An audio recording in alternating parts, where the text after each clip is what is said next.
All here, hey me. I've been staring at this thing for 20 minutes, I still don't get it. The horseshoe theory, that theory that your friend that smells really funny and has a peanut allergy believes in? Yeah, that. It's the theory that communism and fascism are essentially the same ideology. First, let me define what each ideology is. Communism is where the means of production are owned collectively by the workers. You know, these could be farms, factories, or whatnot. They can also be owned by the state, who also plans the economy. Fascism is an ideology where someone's social standing is ranked on by their ethnicity. It also uses a market economy. The horseshoe theory believes that these two ideologies are the same because both ideologies have apparently killed millions within the last couple centuries. However, socialism has never actually killed anyone. You wouldn't consider all the deaths of Nazi Germany to be deaths of capitalism, even though Nazi Germany did use a capitalist economy. These are just deaths that happen to be under a socialist nation, not actually because of the socialist ideology itself. Now you might tell me, well, what about the famines that happened under socialism?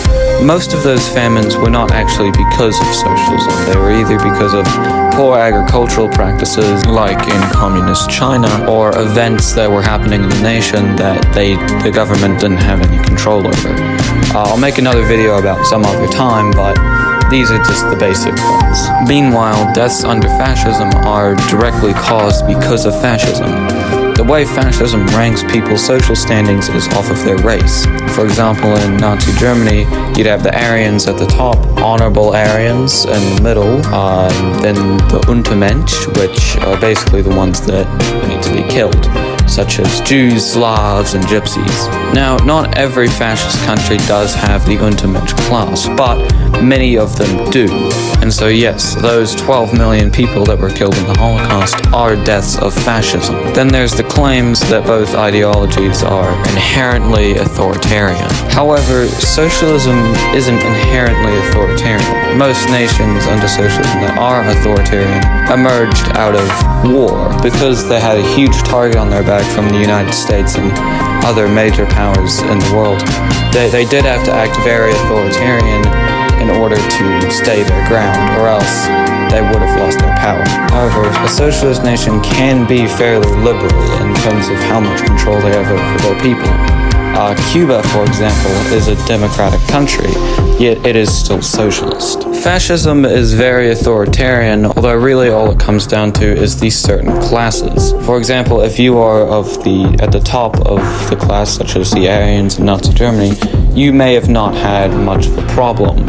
However, if you were an Untermensch class in Nazi Germany, then the government would have been very authoritarian towards you. Of course, many fascist countries throughout our time have not been very authoritarian to certain people, but have been very authoritarian to other people, at least in which that they claim are within their borders. The next argument for the horseshoe theory is that both ideologies are fairly imperialistic.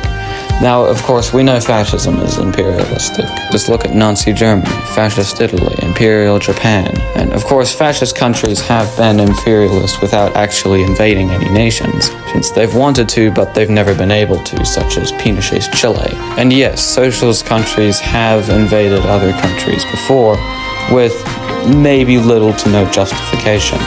The Soviet Union comes to mind during the Russian Civil War, when they invaded Ukraine and many other nations. Look, a socialist nation can be imperialistic, however, not all of them are. However, a fascist nation has to be imperialistic, or else, well, it's just not fascist, does it now? The last two arguments are fairly stupid. Hitler was a socialist and Mussolini was a socialist.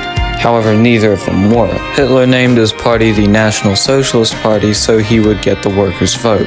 Not necessarily because the party actually had any socialist leanings, which it didn't. And in fact, Hitler was actually supported by the capitalist class in Germany. This was to avoid a socialist takeover of Germany. Mussolini, however, used to be a socialist. However, he abandoned his socialist ideology after he was thrown out of the parliament for his pro-war beliefs, and then constructed fascism, which is an entirely different ideology. Whether you're left or right wing, you do have to understand that the horseshoe theory is complete shit. it doesn't actually accurately explain politics in any way whatsoever. Hey look, my medical results came in, and it seems like I've been diagnosed with not giving a shit about centrism.